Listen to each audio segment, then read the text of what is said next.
The war room of the Viridian Imperial command vessel was quiet the way a knife is quiet, still, cold and ready. High Warlord Sithrak Ven stood at the center of the room, his 6 fingers locked behind his back, his pale yellow eyes moving across the star map that glowed in the air in front of him. He had been in this position before. He had stood in front of star maps and watched empires fall. He had never stood on the losing side. Around him, 50 officers moved through their tasks with the calm confidence of people who had never truly lost. The Viridian had not lost a major engagement in 1,100 years. They had absorbed worlds the way a river absorbs rain, naturally, completely, without effort. Sithrak Ven believed this was not luck. It was destiny. It was the natural order of the galaxy, and he was its instrument. The destination marked on the map was a small cluster of star systems at the far edge of explored space. Unremarkable systems, rocky planets, one with a thin, breathable atmosphere, and a species that had only reached the stars within the last 2 centuries. The species called itself human. Sithrak Ven had reviewed the intelligence files twice and found them almost too boring to finish. Short-lived creatures, emotional, prone to fighting among themselves. Their fastest ships were slow by Imperial standards. Their weapons were primitive. Their one notable quality was that they were stubborn, but stubbornness was not a strategy. 14 months ago, the Empire had delivered its standard ultimatum to the human homeworld. The terms were simple: accept Imperial authority, surrender control of your fleet and your outer colonies, and your species will be permitted to continue existing as a subject people. It was a generous offer. Most species wept with relief when they received it. The humans had said nothing. No response. No counteroffer. No plea. Just silence. Sithrak Ven had interpreted that silence as fear. He had seen it before. Some species simply froze when confronted with the reality of the Empire. They could not bring themselves to answer, because answering made it real. He had given them 14 months. Enough time to process. Enough time to despair. Now he was coming to collect. Ambassador Lyrian was not in the war room. She had been removed from the planning sessions 3 months ago after her 5th attempt to argue against the operation. She stood instead in a narrow corridor, 2 levels below, watching the stars through a small porthole as they bent and stretched into white lines while the ship moved through faster than light. Travel. She pressed one hand flat against the cold metal wall and said nothing. She had studied humans for 11 years. She had lived among them for 2 of those years in a city on their eastern continent, eating their food and learning their languages and watching the way they moved through the world. She had read their history books. She had watched their old war films. She had spoken to their veterans and their scientists and their grandmothers. She knew what the Empire was walking into, and she had said so repeatedly to anyone who would listen. Nobody had listened. The thing that frightened Lyrian was not the human weapons or the human ships. She did not actually know the details of those, and neither did the Empire's intelligence services, which was itself a warning sign that everyone had ignored. What frightened her was simpler than that. It was something she had seen in the eyes of a human woman during a conversation about history years ago. The woman had been talking about a war from several centuries past, a terrible war on their own planet, and she had said something that Lyrian had never been able to forget. She had said, "We are very slow to anger, but once we are, we do not stop. We do not know how to stop." Lyrian had filed that observation in her reports. It had been classified as a cultural curiosity and filed away. On the other side of the galaxy, in the cold dark between star systems, a fleet was waiting. Admiral Leon Graves had not slept in 31 hours. This was not unusual for him. He was 64 years old and had spent the last 20 years building toward a single moment. Sleep had always felt like a luxury he had not yet earned.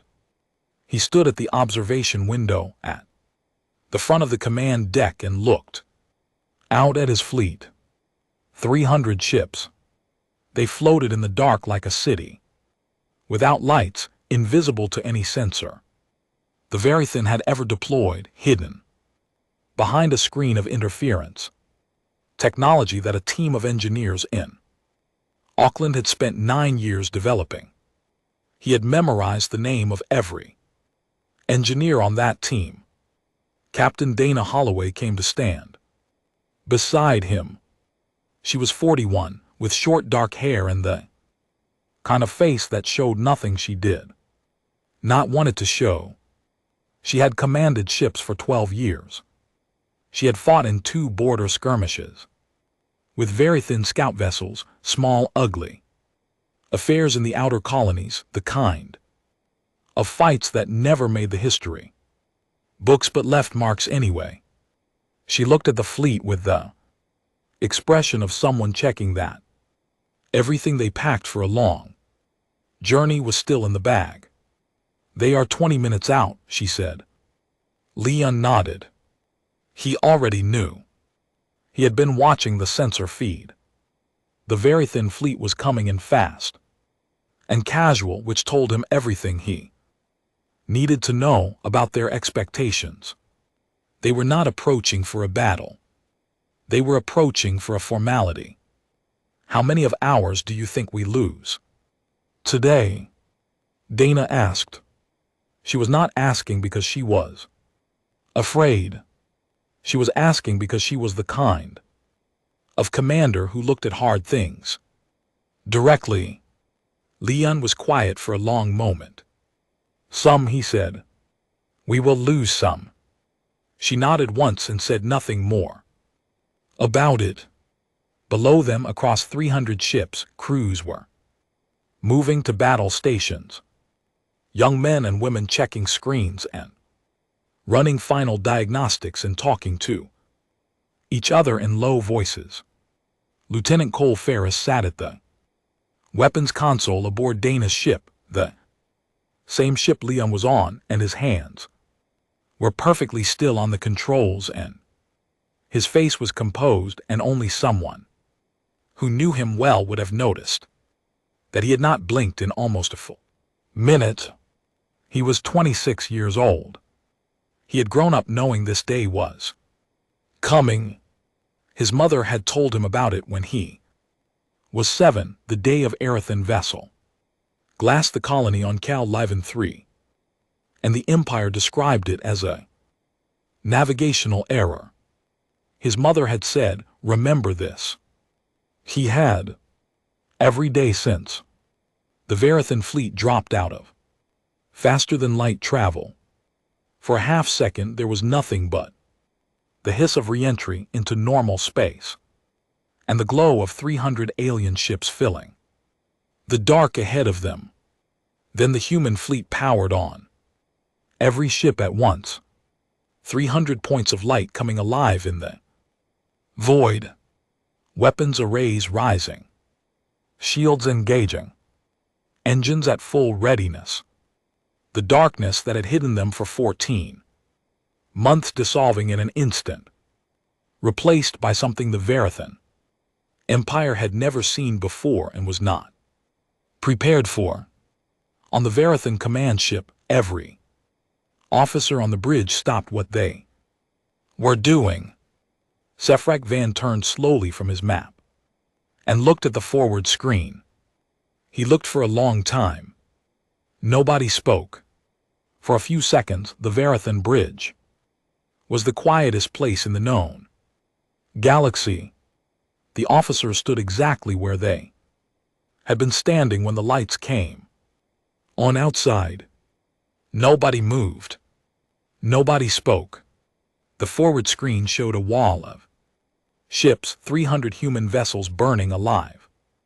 In the dark, weapons hot, shields up, filling every quadrant of the display with something that should not have been there. Fleet Council Droth was the first to find his voice. He asked the sensor officer for a count. The sensor officer gave it to him. Droth asked again, quietly, because he thought he had misheard. The officer gave him the same number. High Warlord Sithrek then turned away from the screen and clasped his hands behind his back. He was quiet for a long moment. Then he said that it was a bluff. He said the ships were salvage, stolen hulls, a desperate display from a species too frightened to fight and too proud to surrender. He said their weapons arrays would not fire. He said the whole thing would fall apart the moment his fleet moved forward. Droth looked at the screen and said nothing. He was running numbers in his head. The configuration of the human ships was wrong in a way that was hard to explain. Imperial intelligence had described human warships as medium-range vessels with limited shielding and conventional rail-based weapons. These ships were something else. The geometry of them was different.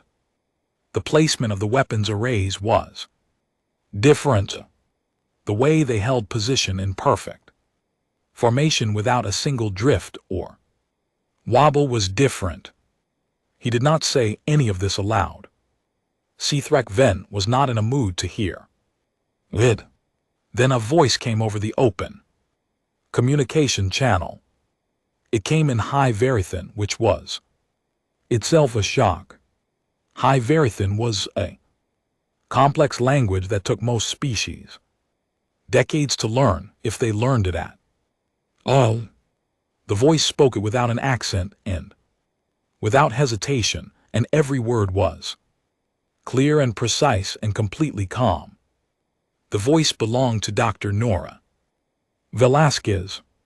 She stood at the communications console aboard the human flagship and spoke into the channel with the steady, measured tone of someone reading a legal document. She said that the Verithan Empire had delivered an ultimatum to the human home world 14 months ago. She said that humanity had received it, had read it carefully, and had chosen to decline. Then she said something that made Fleet Consul Draft reach out and grip the edge of his console. She said 63 years ago, a Verithan exploration vessel made contact with a small human colony on the frontier moon of Caliban 3. The colonists came out to meet the vessel. They brought food and music because that is what human beings do when they meet strangers. They offer them something. The Verithan crew destroyed the colony from orbit and filed a navigational accident report with the Imperial Survey Office. 412 people died. Their names are in our records. We have never forgotten them. We do not forget. She paused. Then she said, humanity is giving the Verithan fleet 40 seconds to withdraw. After 40 seconds, we will assume you have chosen to stay. If you stay, we will treat that as an act of war and respond accordingly. The choice is yours. The clock starts now. The channel stayed open. The countdown began on both sides. On the human fleet's displays and weather. They admitted it or not in the minds of every officer standing on the very thin bridge. Ambassador Lyrian was still in the corridor below the bridge when the message came through the ship's general audio system. She had not been given access to the bridge feed, but she could hear the broadcast echo through the walls. She closed her eyes and put her back against the cold metal and slid down until she was sitting on the floor. She had written about Caliban 3 in her very first report 11 years ago. She had flagged it as a critical wound in human cultural memory, a defining event that shaped the entire species' understanding of the very thin. The report had been categorized and archived. She wondered if anyone had ever opened it. On the human flagship, Admiral Leon Graves stood at the observation window and watched the Viridian fleet. He was counting too. Not the seconds, he already knew how the seconds would end. He was counting something else. He was counting the years. 20 years since he had first proposed this plan to a small group of military strategists in a windowless room. 18 years since the first secret shipyards had broken ground in the asteroid belt. 15 years since the first new warship came online. 14 years of building and testing and training and waiting and keeping the whole thing invisible to the most powerful intelligence apparatus in the known galaxy. Thousands of engineers and soldiers and scientists who had kept the secret, who had sacrificed promotions and visibility and ordinary lives to be part of something that had no name in any official record. Captain Dana Holloway was watching the clock on her console. She was standing straight, both hands loose at her sides, breathing slowly. She had made her peace with today a long time ago. She was not afraid. She was not angry. She was something harder than either of those things. She was ready. 30 seconds. Lieutenant Cole Ferris had his hands on the weapons console. His palms were dry. He had expected them to be sweating. He had always imagined his palms would be sweating if this moment ever actually came, but they were dry and still, and he felt a strange clarity that he had never felt before. He thought briefly about Caliban 3, about the colony his grandmother had nearly moved to before she changed her mind at the last minute and stayed on Earth. He thought about how different everything would be if she had made the other choice. Then he stopped thinking about it and watched the clock. 20 seconds. On the Viridian Bridge, 2 junior officers quietly moved toward the exit. Seathrak Van did not stop them and did not look at them. He was staring at the screen. The human fleet had not moved. It was holding position with the patience of something that had already decided what it was going to do. Drath spoke one more time. He said very quietly that the numbers did not work. He said that in every scenario, in every tactical model he had run in his head in the last 3 minutes, the outcome was the same. He said that the warlord should consider the withdrawal. He said it not as a challenge, but as a simple observation, the way a navigator might point out a rock in the water ahead. Seathrak then turned to look at him. His yellow eyes were flat and cold. He said that 3,000 years of empire did not withdraw before a species that had been using fire for less than 100,000 years. He said the fleet would advance. He said it would be over quickly. 10 seconds. 5.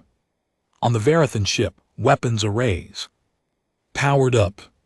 The sound of charging systems ran through the hull like a low hum that everyone on the bridge could feel in their teeth. The clock hit 0. Dana Holloway turned to Cole Ferris at the weapons console. She looked at him for exactly 1 second. And then she said the word, "Fire." Cole's hands moved. 300 human ships moved with them.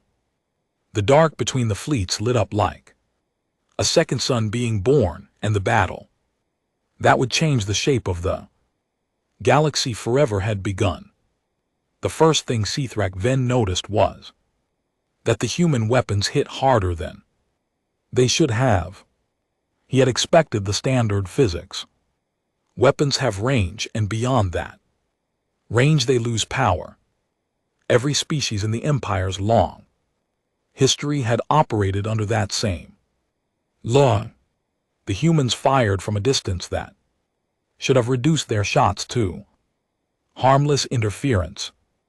Instead, the beams that crossed the distance arrived with full force, and they cut through Verithan, shielding the way a hot blade cuts through ice, not breaking it, not pushing it, just going straight through.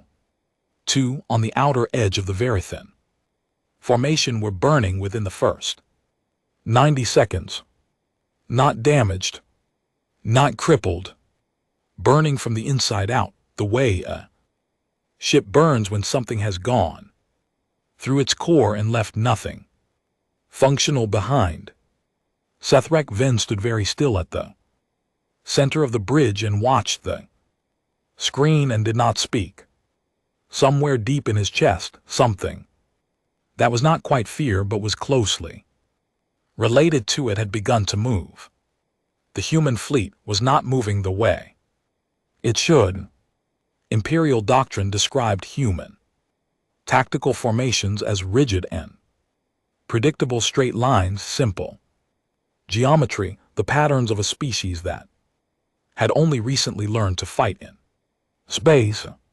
What was happening on the screen looked nothing like that. The human ships were moving and shifting, groups breaking apart and reforming, flowing around each other like water around rocks.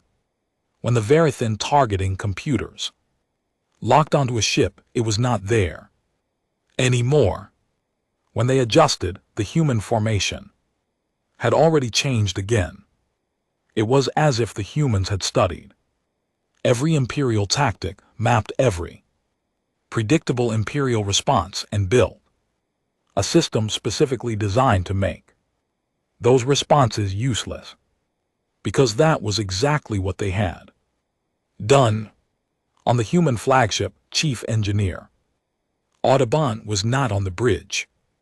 He was 3 decks below in the engine room, a large man with grease on his forearms and gray in his hair, moving between consoles with the focused calm of someone who had been in bad situations before and had learned that panic used up energy you needed for other things.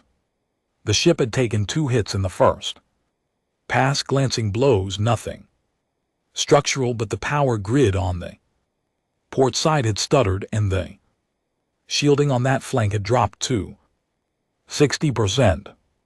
He was already fixing it. "Talk to me," he said to his team. Without looking up from the panel he was working on, his team talked. They told him what was offline and what was close to offline and what was holding, but not for long. He listened and gave instructions and moved to the next console. Around him, 4 engineers were doing the same thing in different corners of the room. They had rehearsed this. They had run simulations of exactly this kind of cascading damage so many times that the drill had become instinct. The ship was getting hit. The ship was staying alive. Above him on the bridge, the battle was changing shape. The Veridian fleet was trying to concentrate its fire on the human flagship which was the largest and most visible ship in the human formation. It was the obvious target. Leon Graves had anticipated this. The flagship had extra shielding and extra hull reinforcement, but more importantly, it had a position in the center of the human formation that made concentrated fire on it extremely costly. Any Veridian ship that tried to line up a clean shot exposed its own flank to 3 or 4 human ships at once. Dana Holloway was watching the tactical display and making small adjustments. She was not dramatic about it. She would point at something, say a number or a name, and the ship would respond. She had been commanding vessels long enough that the process felt like thinking out loud. Lieutenant Cole Ferris was at the weapons console, and his hands were moving constantly. He had been trained for this. He had run this exact engagement in simulators 400 times. The difference between the simulator and the real thing he was discovering was the sound. The simulator had sounds, of course, but they were not the same as the sound of the ship actually being struck, the deep, heavy knock of energy hitting the hull, a sound that you felt in your spine more than you heard with your ears. Every time it happened, his jaw tightened. He did not stop working. Then the display showed 2 blinking symbols and his hand stopped moving. For just a moment. 2 ships. Hull identifiers 7 and 23. Gone. He stared at the symbols for 1 full second before his training brought his hands back to the console. 7 was the carrier vessel Dunmore. 23 was the scout ship called the Greyline. He knew people on both of those ships. He had eaten dinner with the weapons officer on the Dunmore 3 days ago, a quiet man from Tennessee named Calvin, who had told him about his daughter starting school that year. He had played cards with the navigator of the Greyline 6 months ago during a training exercise, a woman named Priya from coastal Georgia, who kept a photograph of her family's house taped to the inside of her locker, because she said it reminded her what she was doing all of this for. Dana saw his hand stop. She did not pretend she had not seen it.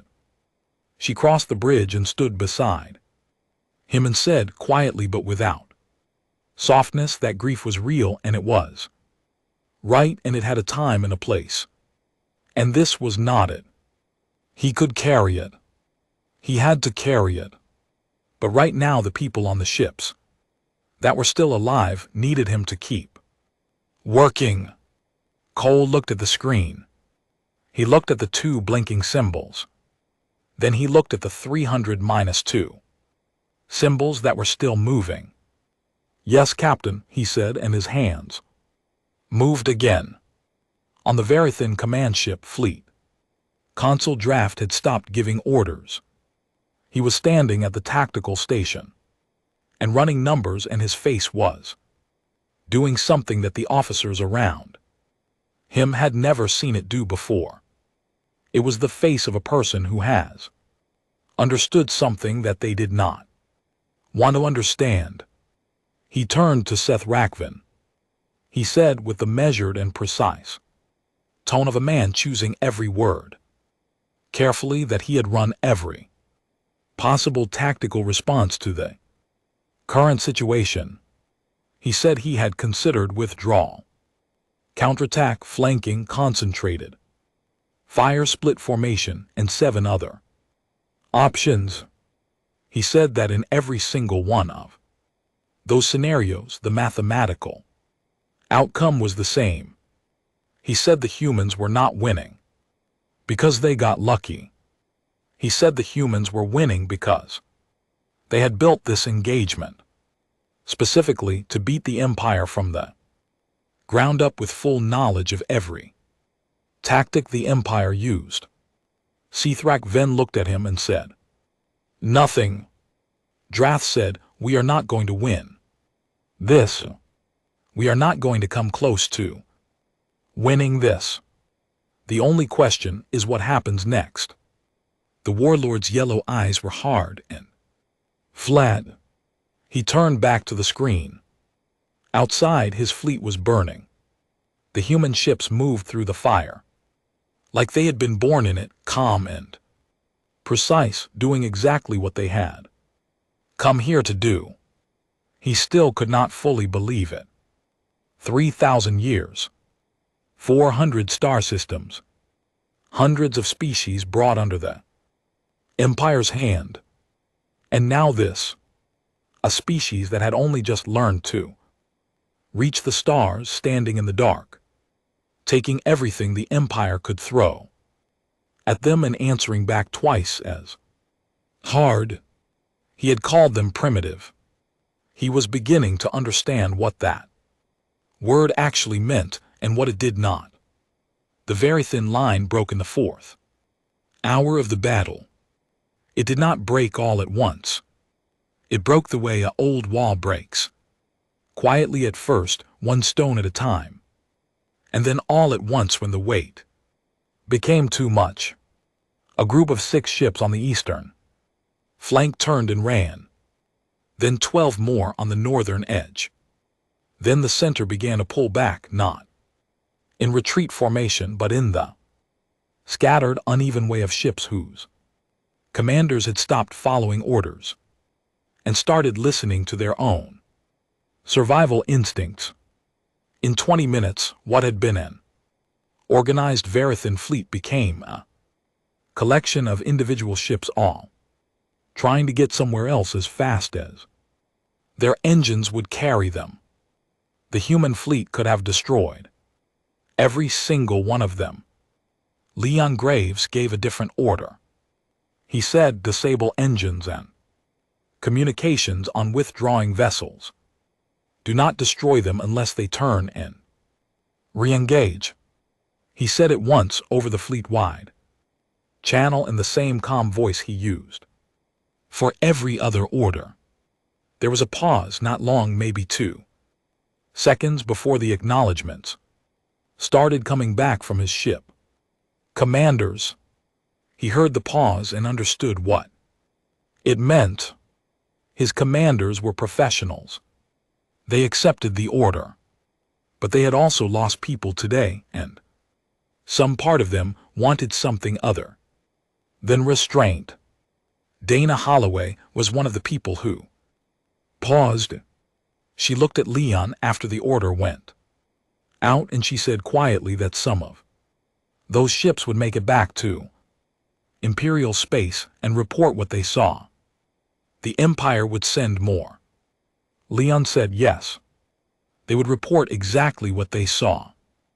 That was the point.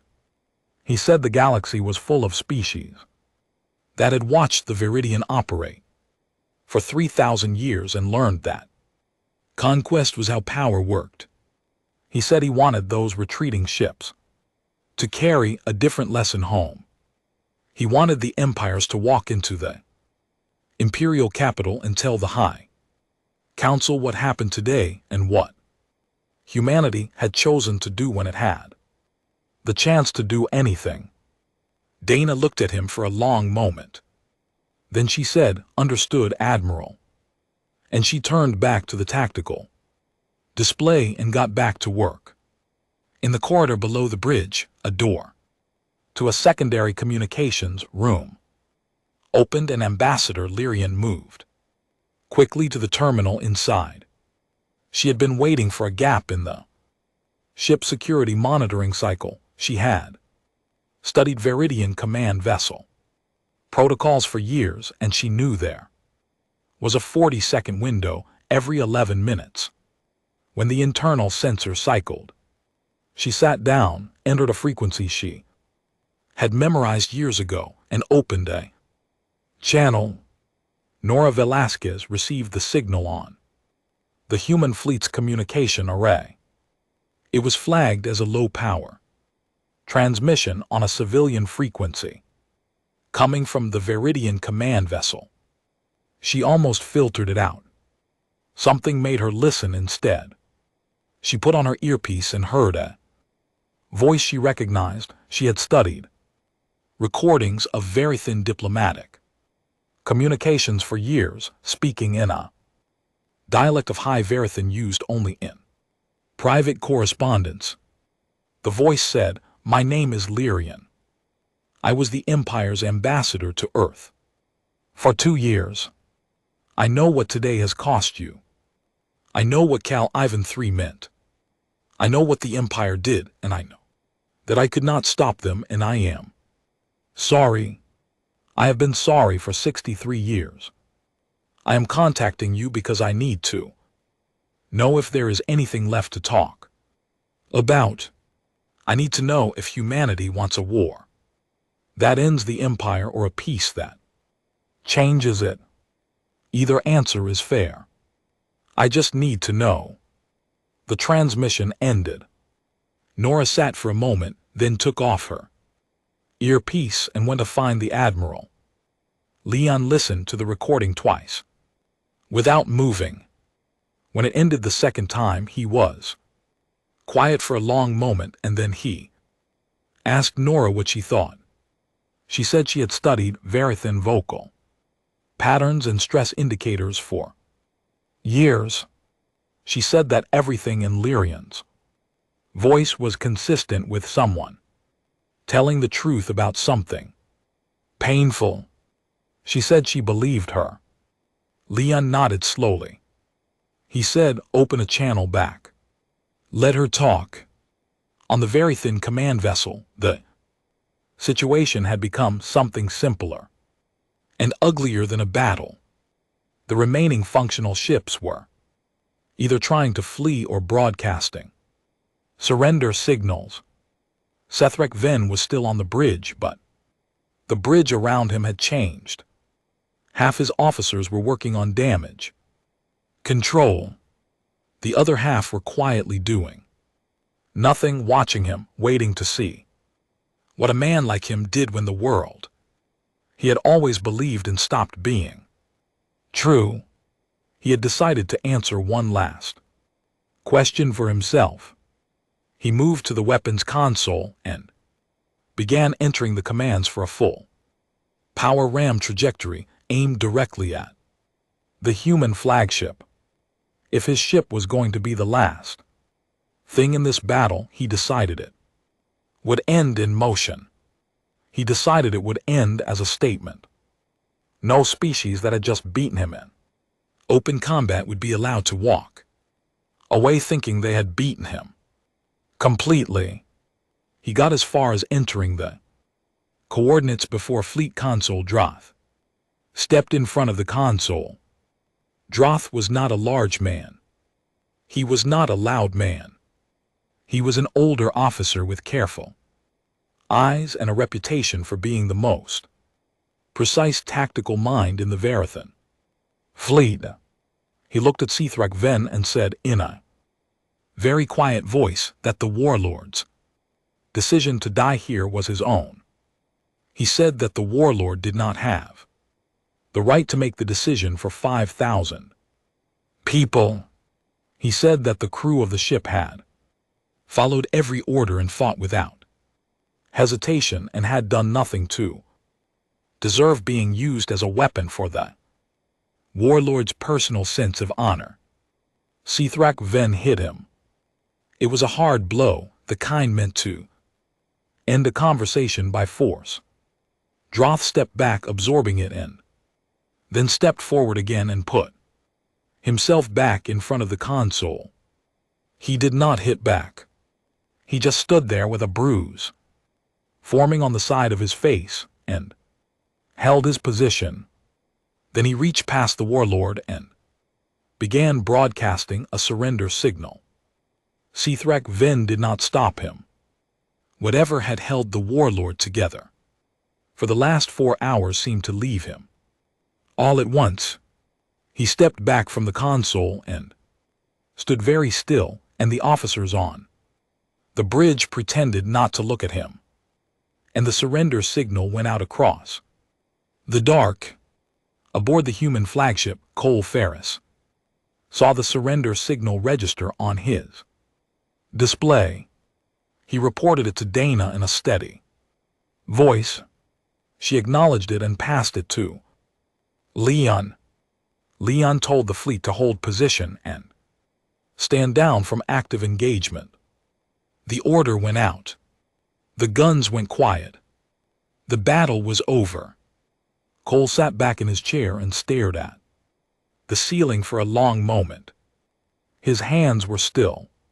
The ship around him was still making sound, the sound of systems cooling down, of engineers moving through damaged sections of the ordinary machine, noise of a warship that had been through something hard, but it felt quiet in a way that nothing had felt quiet in hours. He thought about Calvin from the Dunmore. He thought about Priya from the Gray Line. He thought about his grandmother who had almost moved to Caliban 3 and had changed her mind at the last moment. He thought about all the people who had built these ships in secret, who had spent years of their lives making today possible.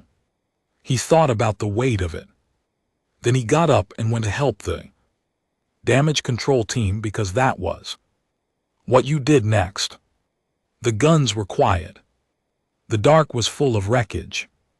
Leon Graves stood at the observation window again, in the same spot where he had stood before the battle began, and looked out at what was left. Pieces of Veridian ships turned slowly in the distance, catching the light of the nearest star and throwing it back in long dull glints. The surrendered command vessel sat still and dark at the center of it all, broadcasting its signal, waiting to see what came next.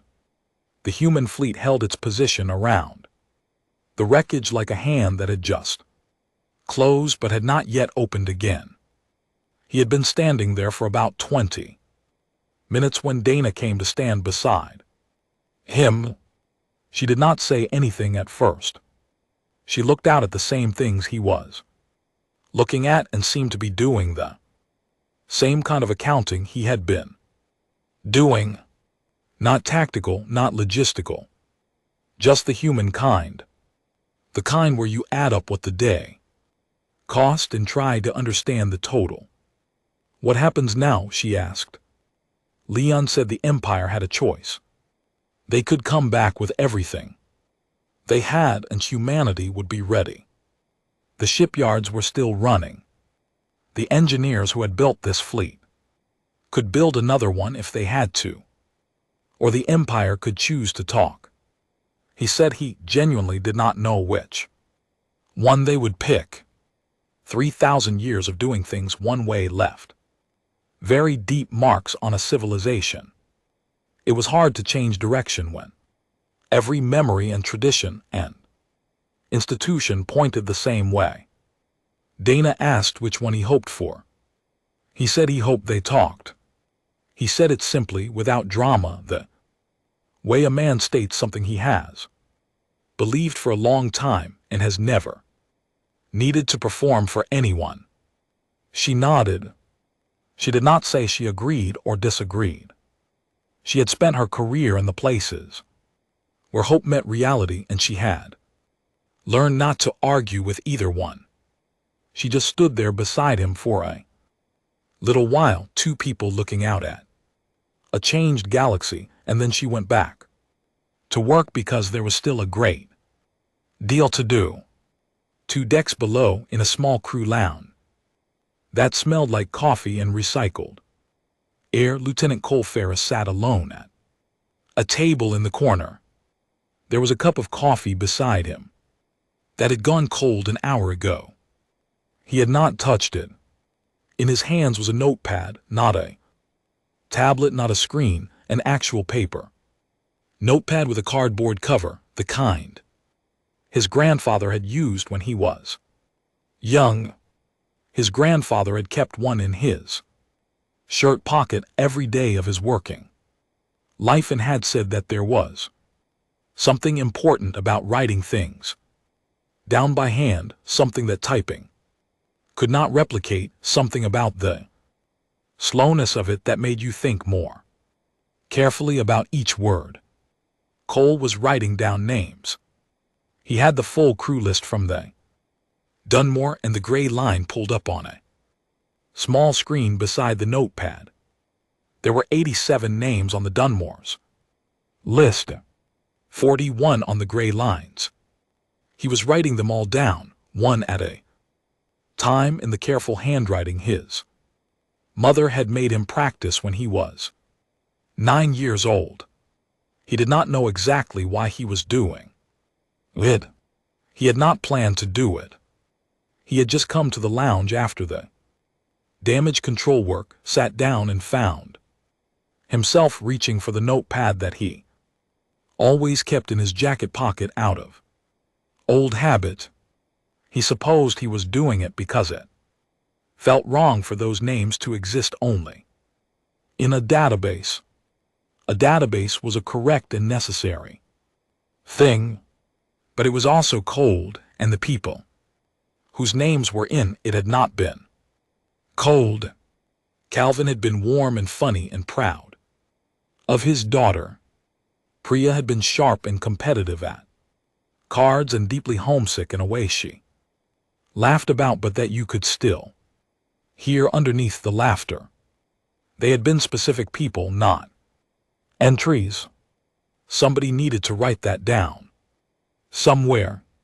He kept writing until he had all 128 names. Then he closed the notepad and held it in both hands and sat there for a little while before he got up and went back to his station, because that was where he was needed. On the other side of the galaxy, in the great hall of the Verithan Imperial Council, a junior officer stood before 15 of the most powerful beings in the known galaxy and delivered a report that none of them were prepared to hear. He had been rehearsing it during the entire journey back. He had tried many different ways to say it. In the end, he had chosen to say it plainly, because there was no version of the truth that was going to feel gentle, and trying to soften it would only make him look like he was afraid of it. He told them the numbers. He told them the human fleet size. He told them what the human weapons had done to the Verithan formation. He told them about the accuracy, the range, the tactical adaptability that no intelligence assessment had predicted. He told them about the 40-second ultimatum and what happened when the clock reached 0. He told them about the surrender. Then, because he believed it was important, he told them the other thing. He said the human fleet had the capability to destroy every ship in the formation. He had reviewed the battle data carefully during his journey back. There were multiple moments during the engagement when a single coordinated strike could have ended every Verithan vessel present. The humans chose at each of those moments not to take that action. They disabled withdrawing ships. They accepted surrender signals. They held their fire when holding their fire was not strategically necessary. The chamber was very quiet. One of the elder council members, woman who had served on the council for 40 years and had seen many things, asked in a careful voice, "How many ships did we lose in total?" The officer told her. She closed her eyes for a moment. Then she asked how many human ships were lost. He told her that number too. She opened her eyes. Another council member said what the room was thinking. He said they held back. They had us and they held back. The elder council member looked at him and said, "Yes, That means they are not trying to destroy us. That means they are trying to tell us something. The officer was dismissed. The council stayed in session for 6 more hours. Back in the dark, Ambassador Lyrian sat in a small room on the surrendered command vessel and waited. She had sent her message. She had heard nothing back. She did not know if her channel had been received or if it had been filtered or ignored. She sat with her hands folded in her eyes on the floor and waited. When the communication terminal beside her lit up, she moved to it slowly, not letting herself rush, not letting herself hope too much. She sat down and accepted the channel. Admiral Leon Graves looked back at her from the screen. He was a tired man with gray at his temples and eyes that had seen a long day. He looked at her for a moment before either of them spoke. Then he said, "We received your message."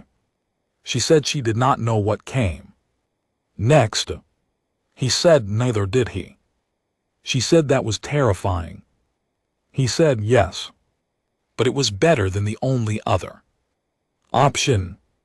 She said she agreed. He told her that humanity was willing to talk. He said the terms were not soft. Humanity was not going to pretend today had not happened or that the last 60 years had not happened. There would be accountability for Caliban III and the other colonies that came before it and after it. There would be real changes, not documents that got filed away. He said the terms left everyone alive and left a door open between their peoples, and that door was the most important thing humanity had built in the last 20 years, more important than any ship or weapon or shield. Lurian said she would carry the message. She said she did not know if the council would listen. Leon said he understood that. He said, "Do what you can." She said she would. She always had. The channel closed. The room was quiet. Outside the window of her small room, the human fleet floated in the dark like 300 patient stars, holding position, waiting. They had done what they came to do. Now they were doing the harder thing. They were staying. Not to threaten, not to conquer, not to make a point with force. They were staying because the next step, the conversation, the difficult and uncertain and necessary conversation, was the whole reason the fleet had been built in the first place. Not just to win a battle, to make a battle like this the last one. Far behind the fleet, past the wreckage, in the quiet dark and the long distance, between stars was a small blue planet that most of the galaxy had never thought about twice. A planet full of people who had kept a secret for 20 years and had finally said what they needed to say. They were not done. They knew they were not done. But they were still there, still standing, still looking outward. They were not afraid.